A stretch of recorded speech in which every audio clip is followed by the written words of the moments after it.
How's it going, everybody? Welcome to the Pritchard Pub. Thank you for joining us on this lazy Sunday, 2424, Hi. right? 2424. Yeah. 2424. We're just gonna hang out and talk about some stuff.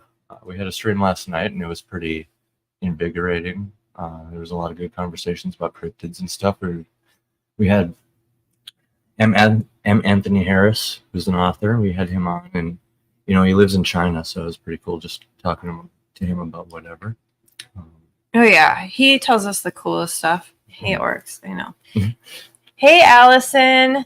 Hello, Twin Duck Productions. I don't know who you are. Do you have another name, or are you just a rando? Because Either way, welcome. yeah, either way, it's amazing. Mind Flare, good to see you. Whoop, whoop. Timo, I'm sorry I called you Timo before, and I didn't know that it was a thing. It's a social contagion now at this point. I was just trying to get it right. I even still say Timo. I mean, it just like if you ever become a rapper, I would spell it the same and just pronounce it different and say it's a different. A rapper. If you ever become a rapper. Yeah, Timo Burnham, represent. Lil Tino. That's your Timo. rapper persona, but your real name is Timo. I have to remind myself of that.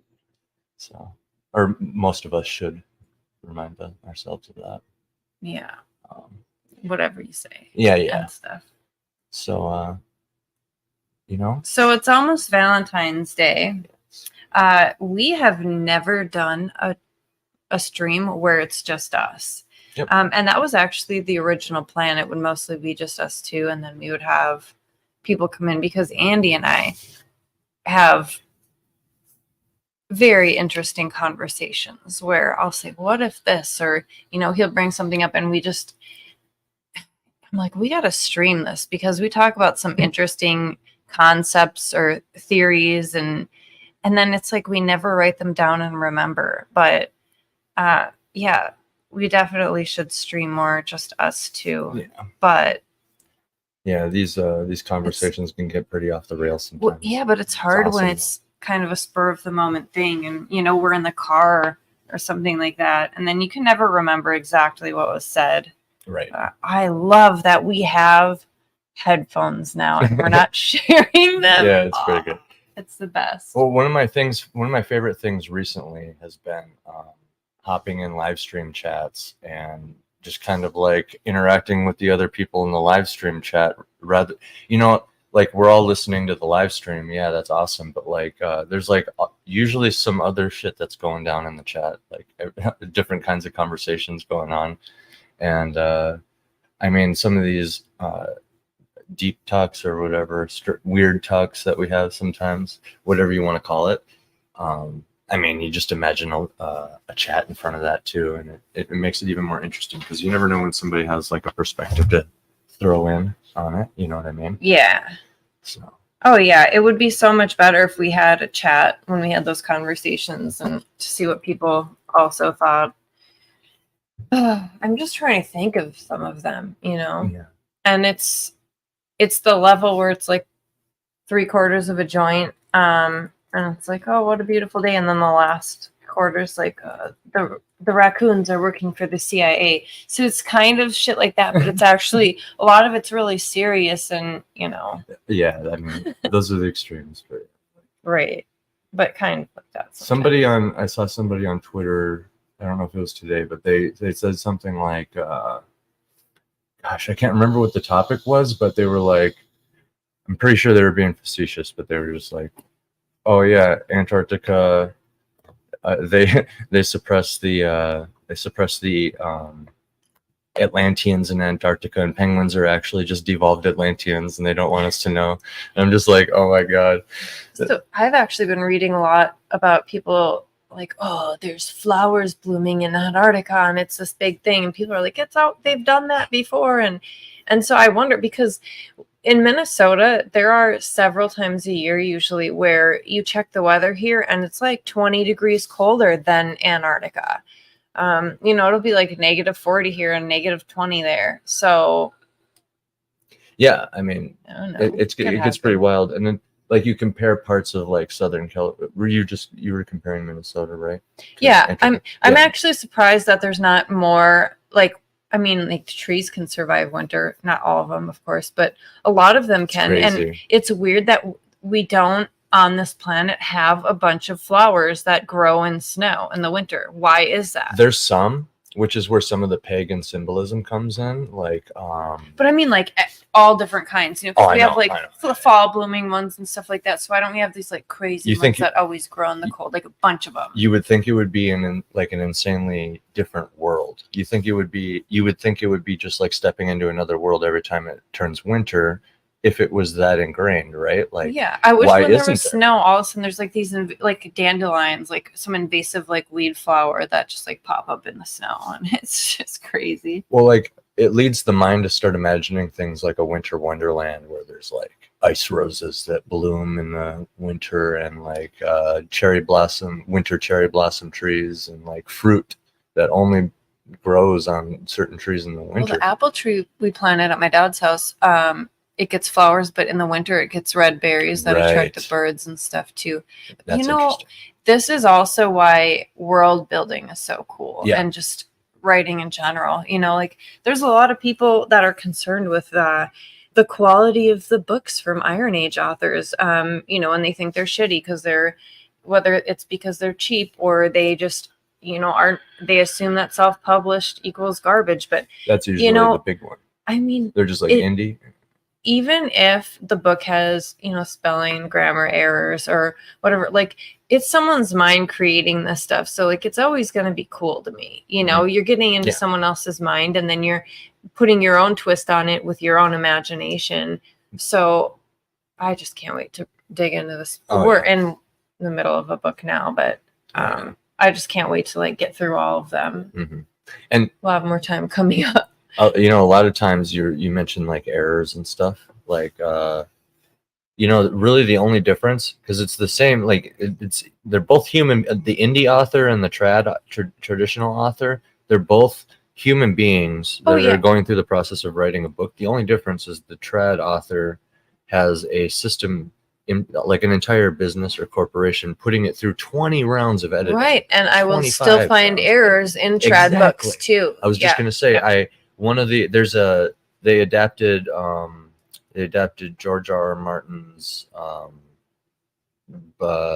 first couple of books, I think, so far into graphic novels, and I literally, like right there, right in the lettering of the comic, like found an error, and I'm like, this is a little bit of a step further. This isn't just like a line buried in like a thick Bible's worth of text. This is like somebody inserted the lettering on a balloon in a comic. And I was like, well, I feel a lot better about myself right now looking at that, you know what I mean? And it just goes to show you, like, you get more consistency with trad, but like if indies work hard enough, and if they value, if you're just the type of person who like likes learning and improving, you know, I'd imagine like a lot of, I don't know, athletes and our dog has the biggest smile on his mouth right now.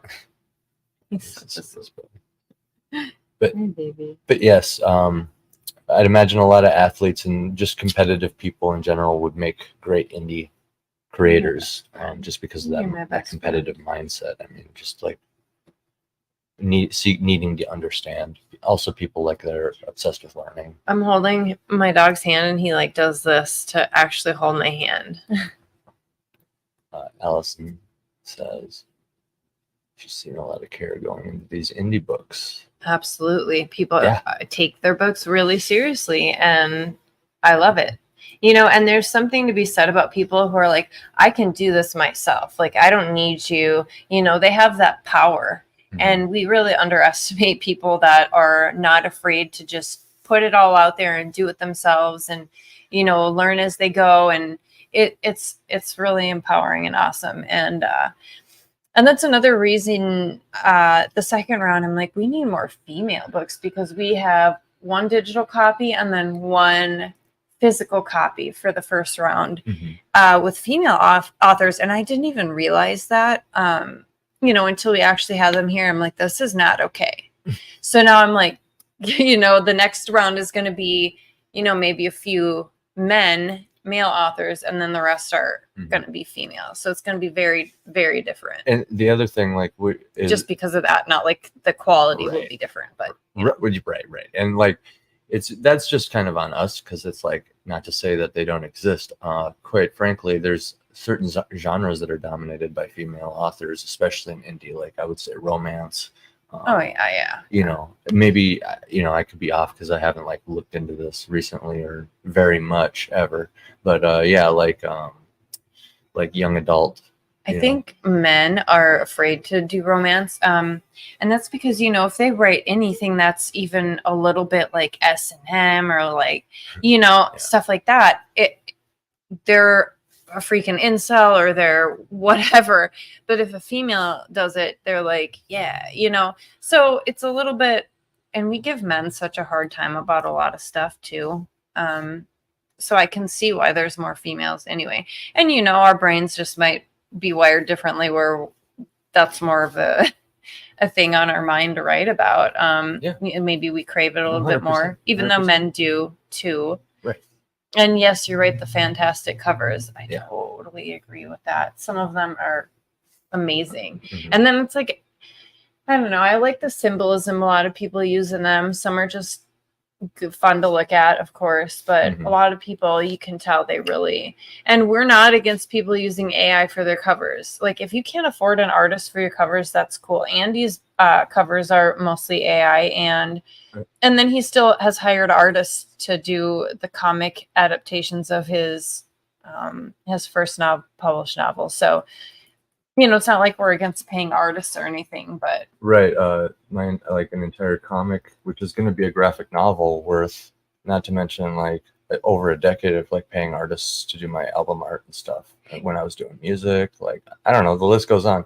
They're more like placeholders more than anything. Well, and even if you're not paying artists, if you're an author and you can't, even if you could afford one, I don't know, you can use AI to make your own damn cover if you want. I don't care. AI is just like, it's another tool that you can use or abuse, and like, oh, it stole from artists. It learned from other artists. Like, we've been learning from artists in art classes. Yeah. Like, oh, look at this dead artist technique. Look at this person. You learn different techniques for different, like, you learn from other people. But now that it's a computer learning, it's, you know. Yeah. And I see the dangers of it, like Terminator. Yeah.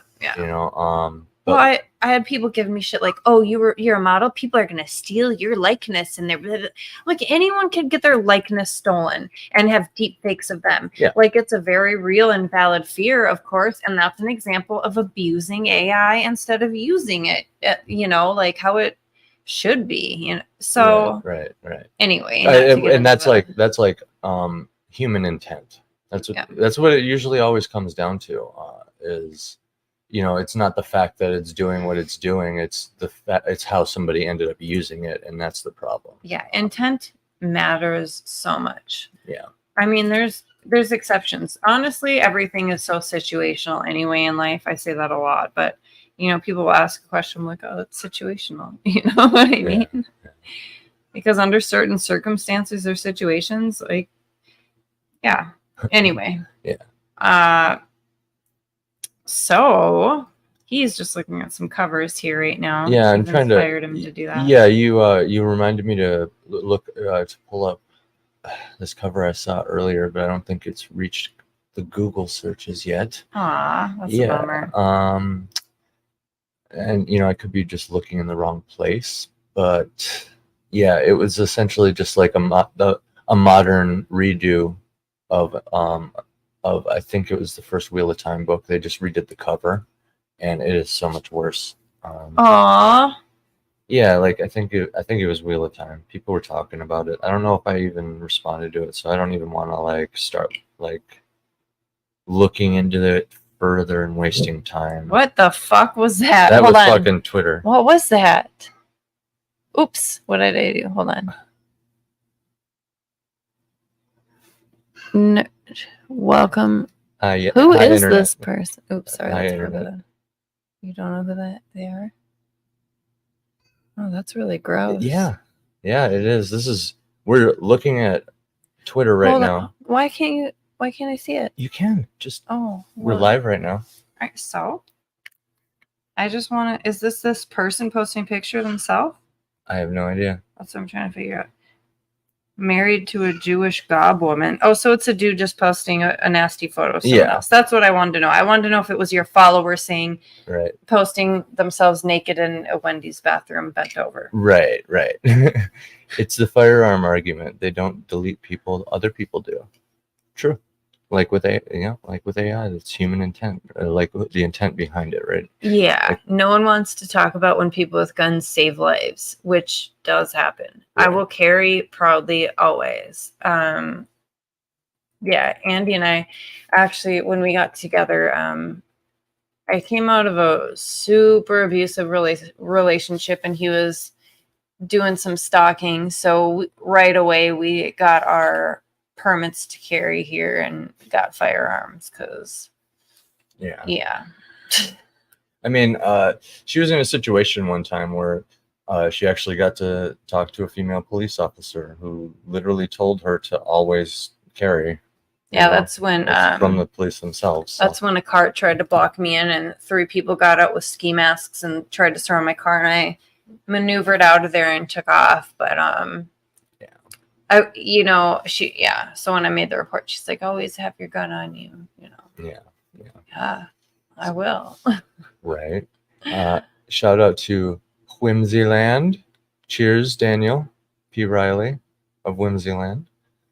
Welcome. Thanks for stopping by. Yeah. We're super excited to have And he you. says that's the correct way to handle danger, and I concur. And I think, Richard from Iron Age Media is a pretty loud proponent of this as well. From what I remember, he likes his fire. He likes his pew pews. So I like my boomsticks. I think he would agree as well. Many people would. America has its problems, but at the end of the day, it is like the tool themselves. Like people make arguments about availability and stuff and registration, but really that can be countered with education, and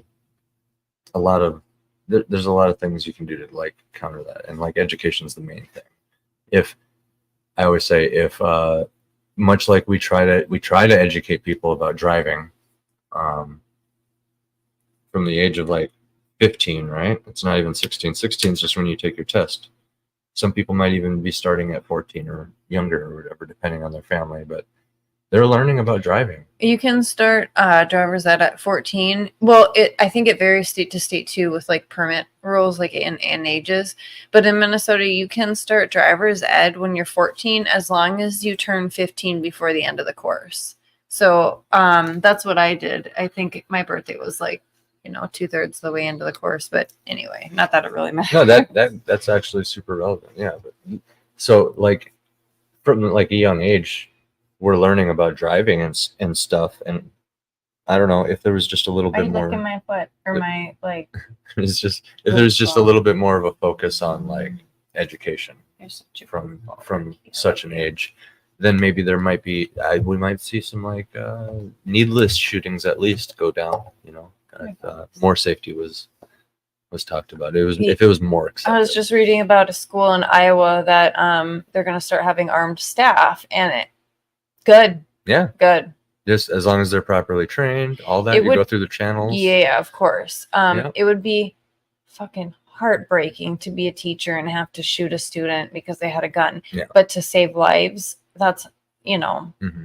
And obviously you're going to eventually get the case where there's an accident or something, or I don't know, maybe it's ambiguous. You're going to get that. And that's what happens when, you have this stuff. But it's at the cost of most likely many more being prevented, and even just the, just the thought, just the knowledge that your teacher has, they're all ready to go, is going to also deter many of these bad actors. So there's all that stuff that's kind of invisible that ends up being ripples. And not to say there's not ripples in the other direction, as I pointed out, with you're going to get an accident eventually. Yeah. And then people are going to zoom in on that. Yeah. People love to focus on one thing, and, they don't look at the big picture, and it's sad. Yeah. But it's really sad how divided people are. And, we talk about it all the time, but we don't really, it's just weird. Like everyone can admit that, everyone knows it, but they don't live their life accordingly, you know. Like be kind to your neighbor, be kind to people, don't be horrible. And somehow people just cannot help themselves. And it's like they're almost proud of being like a pathetic scumbag, or, you know, like some people are just, it's crazy how evil they are. But it's just like, you know, love, you have to go through relationships that aren't real love to really appreciate when you do find good love and things like that. So, you know, yeah, evil is necessary in a way if you want to you know, really appreciate what's right and good in life. But it's the great balance of the universe. Yeah, yin and yang. but I still think that we could have not like a utopia, but there's no reason that anyone on the planet can't eat. Like we have enough resources where That's everyone could be well fed and housed. And you know, it would just involve a lot of social programs that are prone to corruption, misuse. Yeah, but it is possible. But and also, I mean, like, we even have enough resources where, like, everyone can have a nice house with a freaking pool, you know, like, yeah, like a cool, like, whatever you want, yeah. like a trampoline, whatever. And there's so, like, there's houses sitting empty. We're also smart enough for the cities to coexist with nature. Like, we've seen it before. Yeah. Like, there are cities that exist on the world that have, like, highways for animals to just, like, they're all overgrown and stuff. So cool. They are really cool. They end up being extremely beautiful. And I mean, like, yeah, you're going to get downsides to that too. Like, the moose escapes or something. You know what I'm saying? It gets in the out of bounds zone. But I was just watching a video where these guys were yelling at these other guys in Montana, and they're like, "It's a fucking moose, get away," or whatever, and then it ends up charging at them. Yeah, it's like every year some Californians or someone like from out of town they come and fuck with mooses, or the bison or buffalo in Yellowstone. Yeah. One of my favorites was when the moose. What was it? There was an issue with the moose in Canada were like licking everybody's cars. I think because of the salt on the cars or something. There was an issue. There was just like 1 year where there's this issue with the moose in Canada. This is why we need like somebody on standby to search things up. You guys, this dog Orcus. We have Orcus and Rollo, but Orcus, Andy had when we actually got together, and we joked that he. Well, not really joke, but we say that he bought a dog for his, or, you know, rescued, adopted, whatever, a dog for his future wife. Because when we lost our son, he seriously was my best friend. And I didn't know it was a thing at the time. But when we had our son, I delivered him and everything. And so then I'm not pregnant anymore. He goes right back to work. And I got really, really horrible separation anxiety from Andy. And it was really surprising to me. But apparently that's a thing. And Orcus, like, saved my freaking life. This dog is amazing. And then when I was pregnant with Alexander, we'd put his paw on my belly to feel him move. And he loved it. And he wouldn't let any men besides Andy near me. He would come right between us. And like, this dog is just my bestest friend, aren't you? Aren't you? You don't like that right now? Oh, I don't care. Mwah. You're just my baby. So I just decided to like. Love you. I just decided to like, I don't know, on a whim, just like search it up. I know what I saw was a few years ago. You're so good. But I just decided to look it up, and we got this here. Rolly always follows Andy around. Rollo's like his little baby. Ooh. Bless you. Nice, bless you. So Andy also, we wanted another dog for Orcus, but at the time I was working, so we wanted to wait until my seasonal layoff. We ended up getting him when I was at work, and I took him as a puppy. But we saw a picture of Rollo, and he was in Texas and going to be put down.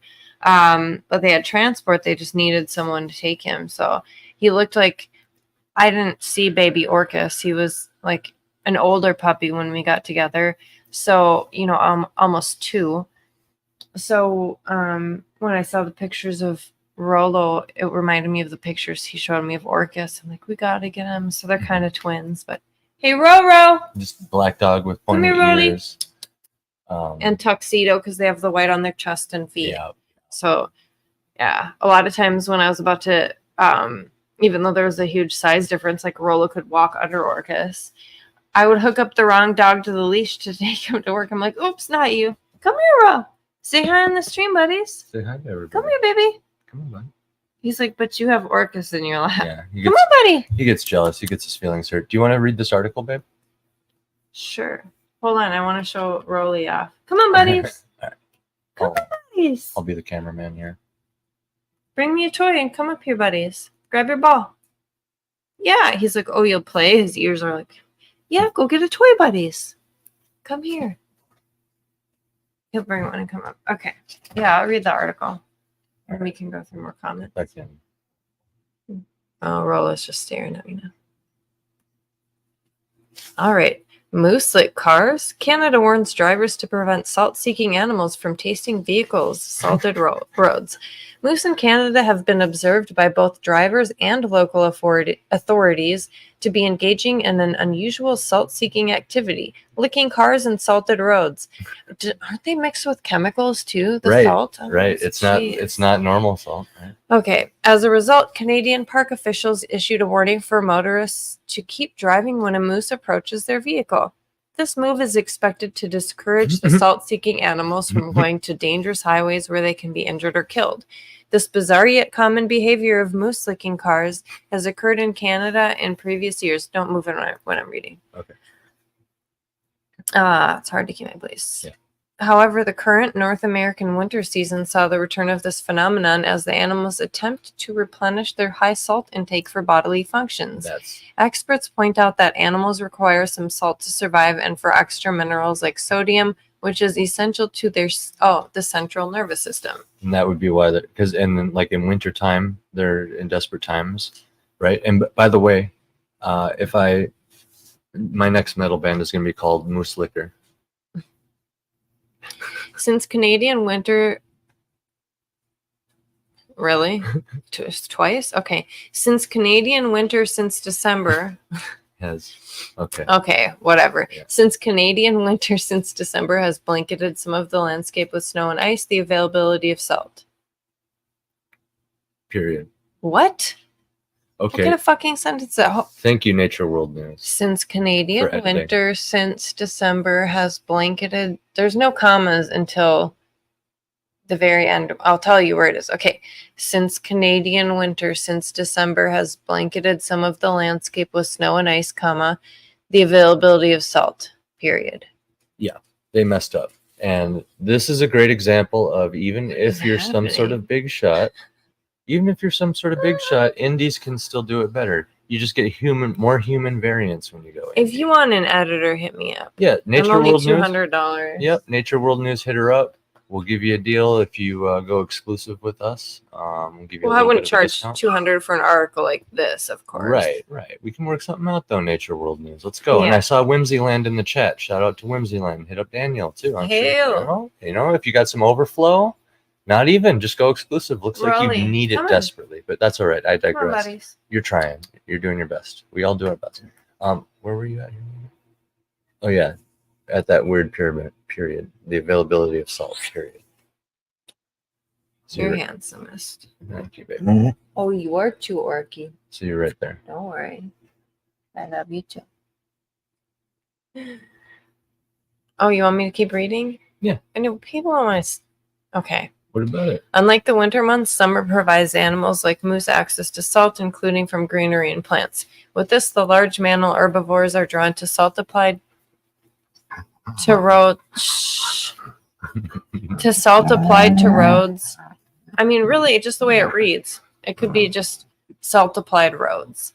See, yeah, and this could be de-ice this infrastructure during the winter. Based on reports over the weekend, Parks Canada announced to try not to let moose-lick cars, as this is the time of year when the wild animal risks its life just to find salt along highways to feed their high salt intake. It's gonna try to lick you. Hold on. This is so long. Okay, it's almost done. According to the country's National Parks Agency, moose are trekking highways to... They're saying the same shit over and over. What the fuck? Okay, you guys. I'm going to read it just so they can see. For posterity. Yeah. Okay. According to the country's National Parks Agency, moose are trekking highways to lick salt off roads and passing vehicles. That's so weird. I didn't know that. Yeah. You didn't say that 5 times already. While the phenomenon seems like not a big deal, researchers from... Okay, they didn't... I messed that up. They didn't put a like. While the phenomenon seems not a big deal, researchers from the Parks Agency assert that the increased presence of moose also means increased vehicle collisions. Right. This is the case every winter in Canada, where the Wildlife Agency issues warnings as wild moose venture to roads and highways to satisfy their salt intake. Oh my fucking God. That is the dumbest shit I'm so much fucking stupider for having read that. Right. Okay. Yeah, we all are, but I just wanted to, I mean, I was thinking about the moose licking salt in Canada thing, and I was just like, let's check it out. And hail to Richard of Iron Age Media showing up in the chat. What's going on, buddy? Yeah, dude, for real. Even the dogs can't stand this joke. Yeah, dude, Orcus was freaking out during that, wasn't he? Okay, yep. Daniel P. Riley agrees. They need an editor. I'm saying, they need to reach out. Hit me up. They need to reach Hi, out. buddies. Give them a deal for some exclusivity. You and my love. Look at this gorgeous boy. Um, I love you too. Oh man. So Orcus and I have a game we play seriously where I'll give him kisses and we'll like have kissing wars and try to avoid each other's kisses, but then kiss the other one. Look at this fucking dog. Mm-hmm. He's loving it. It's fucking crazy. And you wonder why I have a story about animal friendship. So right now, our room, we kind of, since we have a 1-bedroom now, we put our son in the room. He gets his own room. You know, we want him to have the best of everything. So we have a big square at the end of the living room. That is our room. We have our dresser, the fireplace, vanity, our bed, and like a big portable closet thing. Here, let's show them. Oh, yeah. Here. That and another dresser. So we got our bed that we're on, and then my vanity, fireplace, and then I'll show you the and we have a room divider there and a dresser. So that's where you get in the room. And whoops, sorry you guys. So when we close up that room divider, there's a little bit of space left, but it's pretty, you know, we can close it off to be private now. And so there's just enough room where we'll put a clothes hamper or something there so the dogs can't get in here when we're, you know, getting it on. And Orcus today, he was just there, so his head's like peeking above the hamper, and he just barked at us the whole fucking time. Almost the whole time. I eventually, they listen to me when I get an angry yell, like a loud, you know. So, but it's ridiculous. Everybody listens to mom when she gets that, you know. Or hides. Yeah, the dogs can hide you sometimes if I get mad at them. But like they're so spoiled and coddled though, and he thinks he has to be a part of everything. It's like, dude, you're not a part of this. That's fucking gross, dude. Fuck out of Like, here, stop brother. watching us. Hey, weirdo. But like that, dogs being creeps has like gone. It goes so far back. Well, like, they just I think need there's attention, you know. there's like sitcoms in the 70s, I think, that made jokes about that. And he's right in the here. You 80s. can almost see him here. Yeah, he thinks He's on my lap right now. he thinks he's He's the a star, big boy, which too. he is the Who's star. my big boy? but Who's my big boy? it doesn't mean he has to. I mean, I give these dogs so much shit. I'm always in their faces, and yeah. They fucking tolerate a lot. But even with our son, like, you know, we teach him to respect animals. There's so many people, oh, my kid's in surgery. My dog attacked her, and I don't know, I don't get it. She tolerated it. She always let her climb all over her. Like, stop letting your fucking kids climb on animals, even if they're tolerant, because they tolerate it until they don't. And they have boundaries and deserve their space to be respected, you know. Much like humans, they'll let things slide for a certain amount of time, but it's not like they can say words to you and say, bro, one more time and I'm going to lose it. You know what I mean? So yeah, they have memories, they feel things, you know, they have emotions. They're not human, but like they're pretty damn like, human-like in ways. So yeah, a good dog can still just like, I don't know, everybody has to respect anything the boundaries. My coffee. It's yeah. Do you want me to warm it up? No, it should be warm still. Actually. All right. Well, let me know. Cheers. Cheers to you, beautiful creators out there. This is my coffee mug snack. I mean, I ignore the major IP on it. I mean, it's really just the energy that it conveys. Attack. That one's my favorite. Protect. It should say protect though. They got the meme wrong. They messed the meme up. And you're right, Mr. Mindflayer. He is the main character, and no one can tell him shit. Orcus is the protagonist of everybody's story, whether we like it or not. And also, hail Bat Sauce. I saw you joined. I brought your splotch up for a second there, but figured I'd acknowledge you guys while wifey's taking 5. Going to the lobby, so to speak. What's everybody been up to today? Lay it on me. I was doing some editing earlier, listening to Daniel P. Riley's stream. I'm drawing a blank on it now. It's The Freelancer. Yeah, check it out on YouTube. The Freelancer. I was editing while listening to that earlier. He does a fantastic job, just like bouncing between writing sprints and topics. It's pretty great.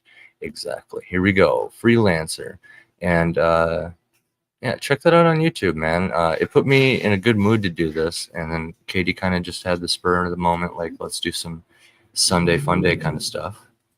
And I was like, yeah, let's do it. I got some work done. Good amount of work. Thank you, Daniel.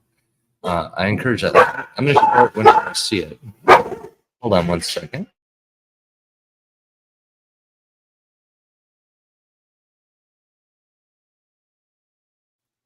My dogs, they see other dogs being walked by outside because, everybody has a neighborhood. And they like to just freak out. Sometimes Orcus just like freaks out at nothing.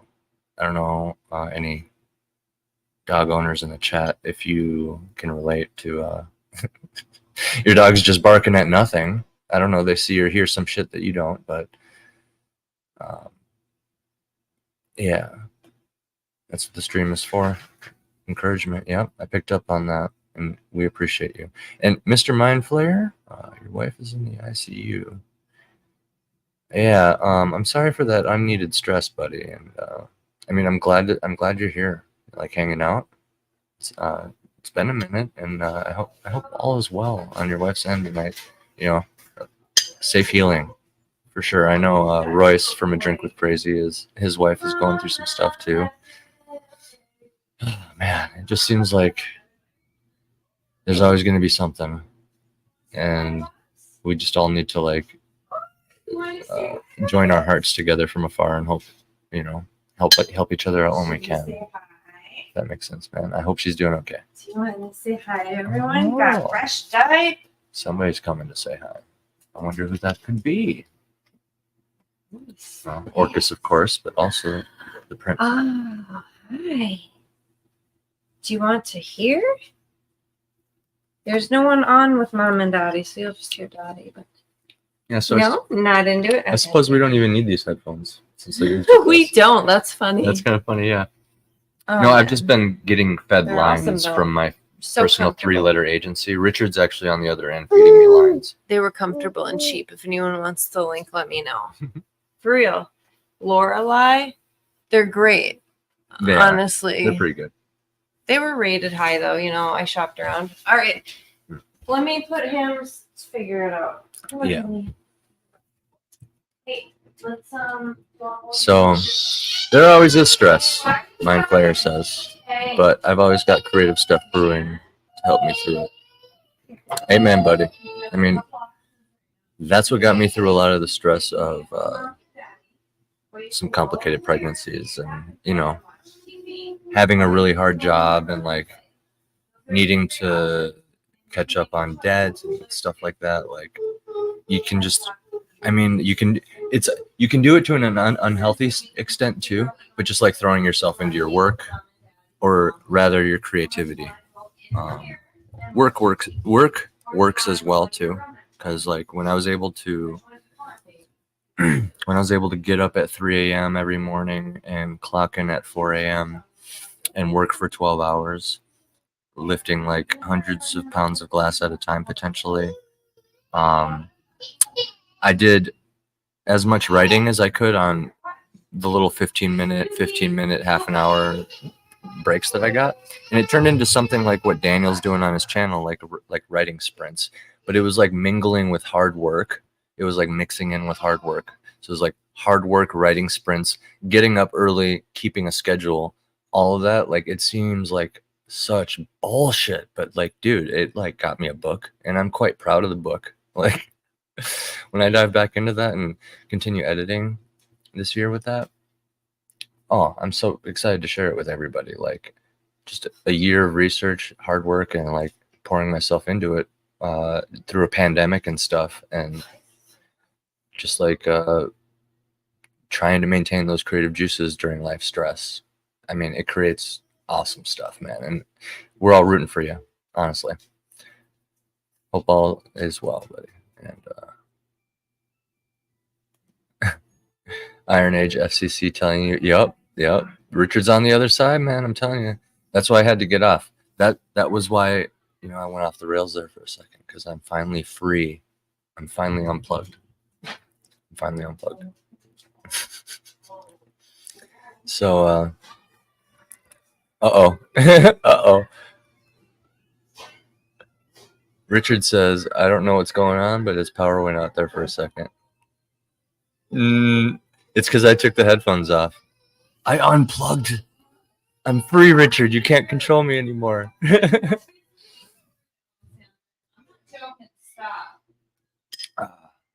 So, guys, what should we look up? Should we look up another wacky article? Get back on the pod. Take the blue pill. Oh, what the hell? Right when I put the headphones back on. Right when I put these back on, he's like, take the blue pill. Get back on. Get back in the pod. Yeah, I plugged in again. Damn it. I didn't even think about it either. That's the weird thing. Richard just like, I don't know. He like, he sent out the algorithm, and it activated me again, I guess. But I was gonna like see if I could share some music or something with you guys, like maybe look up a funny video. Let me see if I can find something. If anybody has any suggestions, I mean, no super chat needed. It's not even possible at the moment, to be honest. But just like toss an idea, just like a topic even, and I'll just like pull something up. Let's go. Let's do something cool. The wife is occupying the child at the moment, so we could pull up one of Royce's videos, A Drink with Crazy, and just rip it apart, like turn it into a commentary stream, right? We can have this be a commentary stream. That would be cool. We also, actually, hold on. I have thoughts. No. Enough fishing here. I have thoughts. Neil deGrasse Tyson, right? I've been seeing a lot of videos of this dude recently. His like mask is finally like coming off. He is just staunchly sticking towards like ideologies that are very anti-science. Jesus fucking Christ, man. Ooh, I'm getting pissed. Sorry. Son of a bitch. The Matrix kind of just capsized there for a second. Anyway, excuse me. He's been like staunchly sticking to these topics that are like extremely anti-science, I think we all know the modern topics, and these videos I see are just like his appearances on these different podcasts, and the dude just starts squirming because at this point we're just at a point where there's enough conversation happening with some of this stuff that, I mean, you can just bring up basic logic at this point. Everything has and is currently still being explored conversationally with this more and more too, because there's like these debates happening and stuff. And yeah, you're right, Richard. He has been kind of more of a talking head. Like I remember him back in the Cosmos days. Yeah, I remember him back in the Cosmos days when I mean, that show was awesome. You know, it was, you know, animated by the studio that does Family Guy and stuff like that. And I believe, and like he's narrating it all. He made it sound cool. And it genuinely got a young me excited and like learning, because it was when I was at a point in time where I was just realizing how much I loved learning. No. So like to see him like kind of having mental breakdowns at this point, every podcast he appears on, I mean, if they're not already cult members that are affirming his biases, he just kind of ends up turning into a debate, or like somebody brings it up at some point. These are strawberry unicorn snack cakes, and they're so addicting. They're probably the most disgusting processed nasty shit ever. I don't know why I'm so addicted to it. Yeah, it's good though. It tastes good. Oh, I have a problem with it now. But it's just fascinating to see him get on these shows and these topics just get explored. I wanted to say on the topic of parenting, like he wanted to run around. So I said, you know, you have a few choices. Can you listen to me? You can hang out with mom and dad and be calm, or you can go in here and watch a show, or you can go play in your room, you know? So like when they have a choice, you know, you're supposed to present them with a lot of choices so they feel like they're in control instead of just like, no, I'm going to put you here. So, just a little parenting tip. It's actually helpful, you know, even like what shirt do you want to wear? Do you want juice or milk? You know? So, that's all. Yeah, I do try to, like, whenever there's some sort of choice available, I do try to present Xander with, I will try to like let him, like, I'll hold it far apart too, and then like try to let him choose between the two things or whatever. I feel like that's important too, babe. Yeah. Sometimes with his shirts, he's like, and then walks away. Like, I don't care. So I'm like, all right, I'll pick. Yeah. Okay, so we got some good comments here. We got Rolly and Orky back here. Mainstream fame is a sign of induction into the circle, not an effective merit. Yeah, especially mainstream fame, because there is some. Let's show off our dogs quick. There's some more dog shots, boys. Okay, sorry. So, like, there are some mainstream famous people that have earned it. I mean, you have to do something pretty nuts, right, to break through and actually become on that level, and it usually has to be undeniable. I cannot see Andy. You usually have to do something undeniable that like almost the entire world can agree on. Because my glasses were reflecting. But yeah, overall, people who just kind of appear overnight and all of a sudden they're famous and everybody's acting like they've always been there is a pretty good indicator. Like, okay, well, what did this person do that, you know, launched them into this like divine category? Like the girl that wrote that freaking disgusting Pound Town song. Where the hell did she even come from? And you can't say she just toured enough to get to that point, because like there's a ceiling for that. I mean, I don't know. I don't know. You don't just like tour yourself into that position. I don't know. You meet somebody and they connect you with their even larger connections, which elevates you to this weird point. I mean, and that song, I am pretty sure is for like a niche demographic. I don't know. The majority doesn't seem like they would be jamming Pound Town. I mean, you can't exactly like play that in your car with your kid, for example. I know many parents do these days, but I digress. And yeah, he's spazzing because people don't take him seriously and they call him on his shit. Yeah, I mean, because you can listen to what he's saying and you can be like, well, biologically, aren't you a scientist? Yada, yada, yada. Like there's everything has kind of been thoroughly highlighted by this point in 2024, where these arguments are literally falling apart. And, you know, once the election comes and posts, like things are going to get pretty wild pretty quick, because there's a lot of like, I don't know, people sobering up on both sides, I believe. Our elections, from now on are going to be so wild and so controversial, and just like I think it's going to be hard for us as a country to ever have normal election seasons again. There's going to be a lot of cope. There's going to have to be some revolution shit. It's weird to think. I mean, there's still wars. Like, we feel so safe here, but there's still people getting bombed and airstrikes and invaded, and like literally, when you think about it, the Holocaust just happened. They're still alive. It was not long ago. They're still alive. This is insane. People are crazy. Not even 100 years. Why do we feel safe at all? Historically, look at a map of history, and then like look at any event that took place within 100 years. Like, I'm sorry. And we are so divided and such a huge country that like we can't just rally. We're not going to rally up together and be like, we're going to fight for our country. We're all, I mean, as much as you'd hope that would happen. But it's sad when people want an apocalypse. Yeah. Like, they'd rather live in a freaking apocalypse than the world we live in now. Because, I mean, corporate America is disgusting. They don't reevaluate poverty. We can't even get food stamps. Mm-hmm. Like, I don't make that much. So if you make over $41,000 as a family of 3, $41,000 is nothing.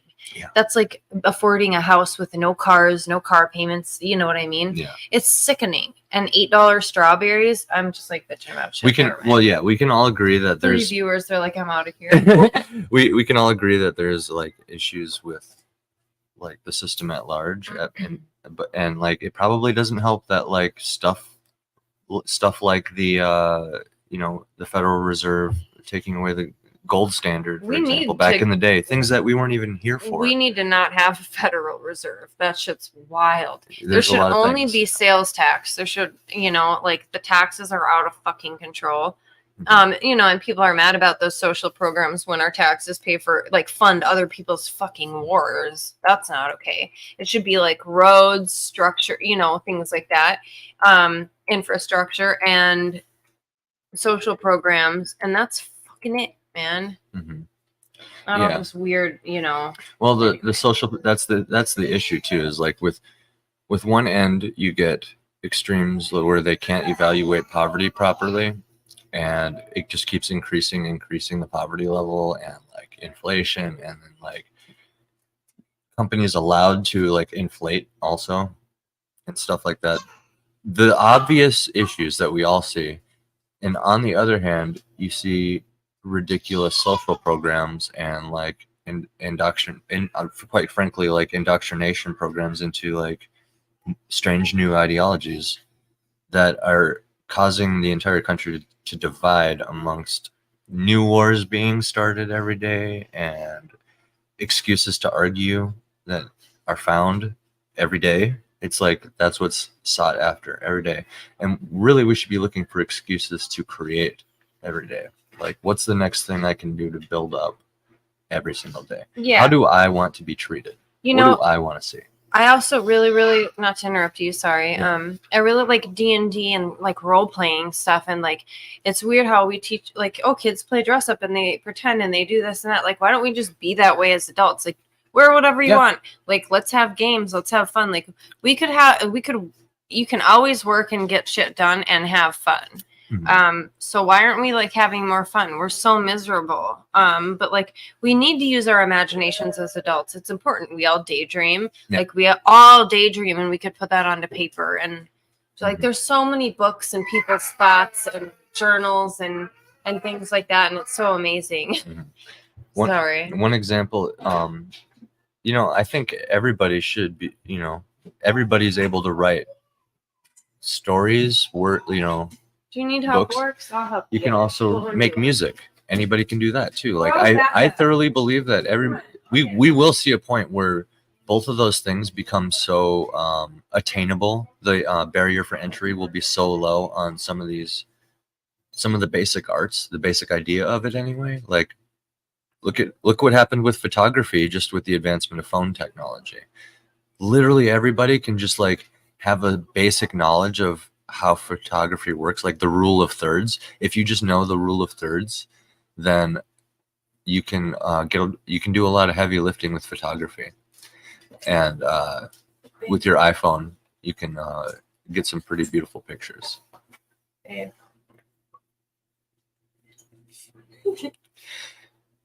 She's ignoring me. Or like a calculator with math. when everything becomes, when I think we're going to see a day and age when like writing and music and all those basic arts become just as accessible as a calculator. Or Thanks, Twin Ducks. Have a good night. take it easy. If you're on X, or if we know you, Yeah, identify yourself. Hit Tell us me up. who you are. We want to know. Find us on X, find us on Facebook, wherever you're at. So we're not on Pritchard Pub on X. So if you don't already follow us, I'm at Moonzilla Tarot and he's at AC Pritchard. It's AC_Pritchard, I believe. A_C_Pritchard. Okay. Yeah. Okay. It's all spaced out. Well, anyway, thanks for joining us. If you stream with Kahuna tonight, I think I'm going to set that one. Okay. Yeah. I got to get ready for tomorrow That's night. fine. Should we sign off since it's been a good hour? Yeah. Hey, we can wrap appreciate it up. everybody for stopping by. This was kind of like our first test run of this, kind of just thinking out loud. I don't know. Sunday fun day. Yeah, we want to have the original plan was to have more of a structure, things to talk about. So we'll probably start working on that. Our lives are so busy. I haven't, I plan to start my KD and meet what or KD asks or whatever. Asks. Yeah. My interviews, which are going to be actually very serious and good, if I say so myself, questions to ask. So I'm going to interview him, and then I have Jared Chrisman. I think I'm going to interview. So those will be pre-recorded and put up, but I really we just want to do so many things, and it's really hard to get it all going when you're so busy and still in the middle of moving. But yeah. We really appreciate all of our Iron Age friends. I mean, you guys are pretty much our life now. Yeah. To be honest. Yeah. You guys are the ones who are showing up, and when we first actually became a part of it, Albany, like she shared the shit out of our GoFundMe. We were having a rough time, and the goal was met within a day. I mean, truly, when everyone was like, we don't have funding, we can't help, and everyone turned their backs on us, like our Iron Age friends fucking came through, and it's the reason why we're here. Yeah, we'll never ever forget it. That was like a moment where it could have been a turning point, but it wasn't. So, and when our life reached another turning point, we were healthy enough because of that help before that we were able to just pivot and take it in stride. So, thank you. Yeah, we've gone through rough times, but thank you. Yeah, you all have been family to us, so we love and appreciate you all.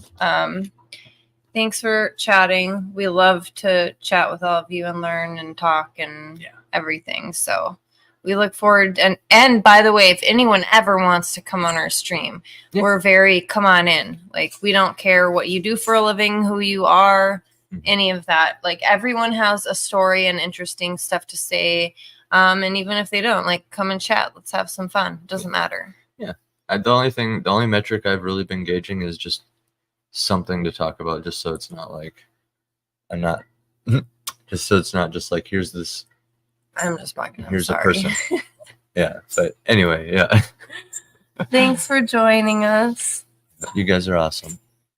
We're going to sign off here. Find us on Twitter at A_C_Pritchard, and thanks for coming to Pritchard Pub.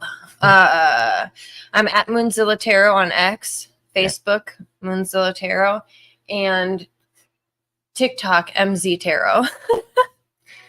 Until next time.